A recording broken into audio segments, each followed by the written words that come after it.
चित्रकूट एक धार्मिक नगरी होने के साथ साथ अपनी खूबसूरती के लिए भी जाना जाता है। हजारों की संख्या में श्रद्धालु जहां रोज चित्रकूट दर्शन के लिए आते हैं, वहीं पर्यटन के लिहाज से भी यहां आने वाले श्रद्धालुओं की हर रोज हजारों की संख्या में होती है।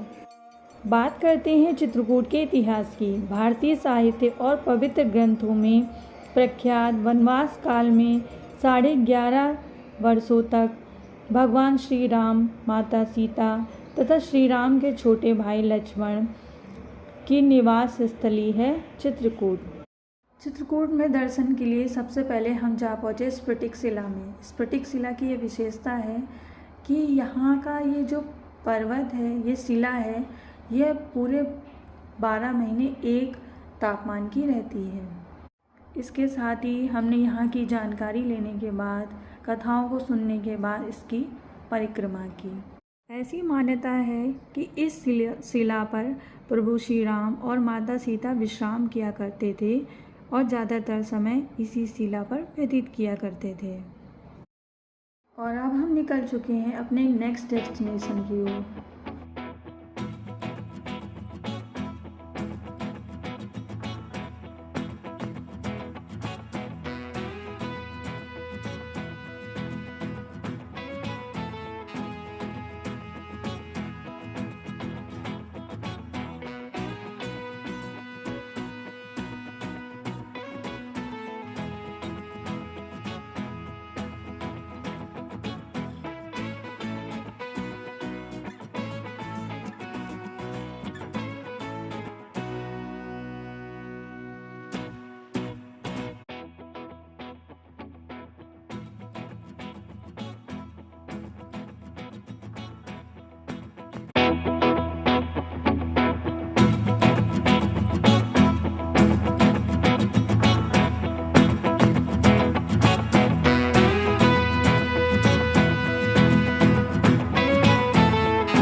वैसे तो यहाँ देखने के लिए कई पर्वत और घाट हैं, लेकिन गुप्त गोदावरी पर्वत की खूबसूरती की बात ही कुछ और है।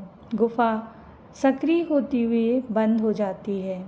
जहाँ गुफा बंद होती है, वहाँ से पानी आता है और कुछ दूर बहने के बाद एक पीपल के वृक्ष के पास पहुँचकर यह गुप्त हो जाती है। इसलिए इसे गुप्त गोदावरी के नाम से पुकारा जाता है। गुप्त गोदावरी से 5 किलोमीटर दूर विंध्य पर्वत पर ऋषि अत्रि का आश्रम है। त्रेता युग में जब अयोध्या नरेश राजा दशरथ के पुत्र भगवान श्री राम, पत्नी सीता और भाई लक्ष्मण के सहित 14 वर्ष वनवास के लिए निकले थे, तब उन्होंने ऋषि वाल्मीकि की प्रेरणा से तप और साधना के लिए चित्रकूट आए थे। भगवान राम ने सीता और लक्ष्मण के साथ पावन चित्रकूट गिरी पर अपने वनवास के 11 वर्ष व्यतीत किए थे। अब हम आ पहुँचे हैं सती अनसुईया मंदिर के पास में। बात करते हैं सती अनसुईया मंदिर की कथा के बारे में। अत्रि ने भक्त पत्नी सती अनसुईया के साथ यहाँ ध्यान किया था।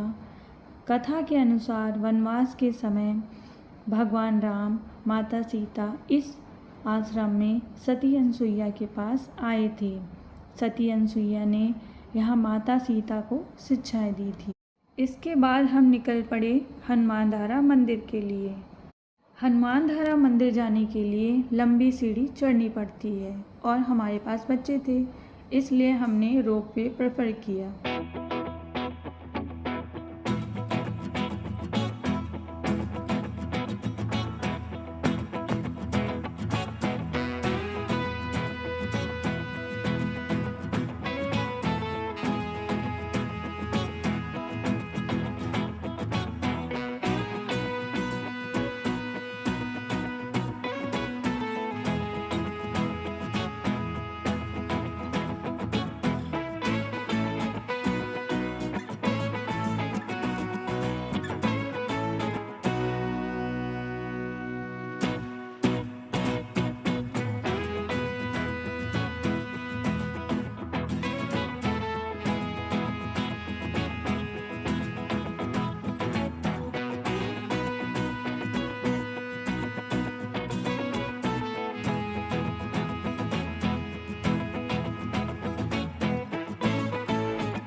इसके बाद पहुँचते ही हमने किए भगवान के दर्शन और उनसे लिया आशीर्वाद।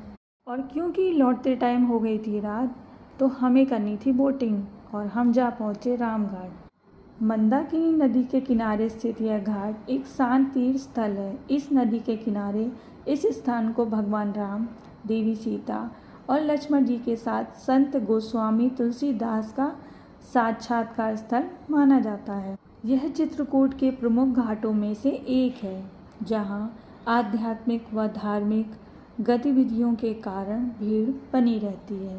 नदी के किनारे पर रंगीन नौकाओं के सुंदर दृश्यों के साथ यहाँ होने वाली संध्या आरती के दर्शन का लाभ जरूर उठाना चाहिए।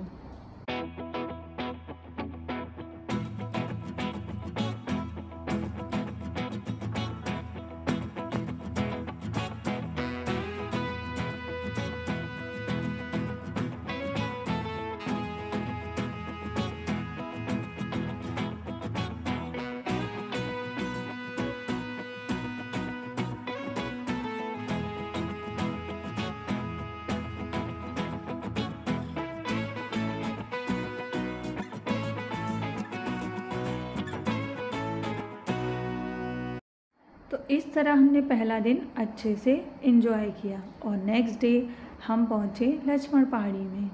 इसके लिए भी हमने रोपवे का इस्तेमाल किया, क्योंकि बच्चे इतनी दूर यात्रा नहीं कर सकते थे, इसलिए हमने ऐसा करना ज़रूरी समझा।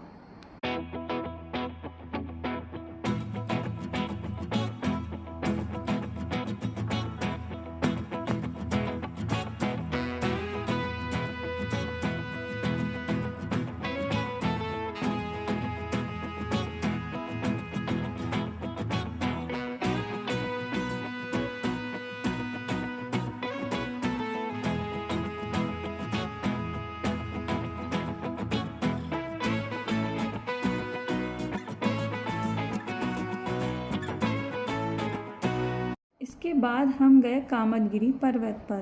तुलसीदास जी ने कहा है, कामद में गिरी राम प्रसादा, अवलोकत अपहरत विषादा।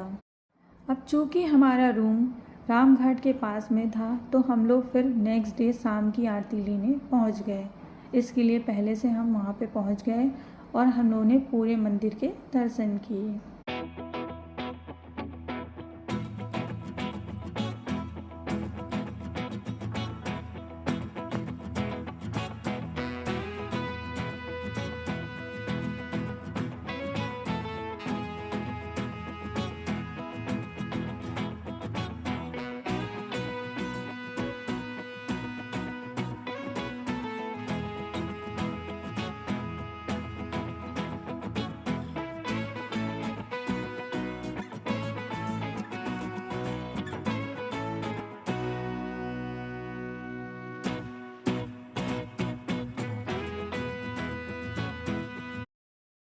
इसके बाद मैंने, मेरे परिवार ने मिलकर अटेंड की है संध्या आरती, जो कि बहुत ही अच्छी थी। और आप जब भी चित्रकूट जाएं तो शाम को 7 बजे से 8 बजे तक ये आरती होती है, आप इसको ज़रूर अटेंड करें। तो मेरा ये एक्सपीरियंस आपको कैसा लगा, प्लीज़ कमेंट में ज़रूर बताएं। मुझे चित्रकूट जाना बहुत ज़्यादा पसंद आया। अगर आपको कैसा लगा हो तो प्लीज़ ज़रूर बताएं।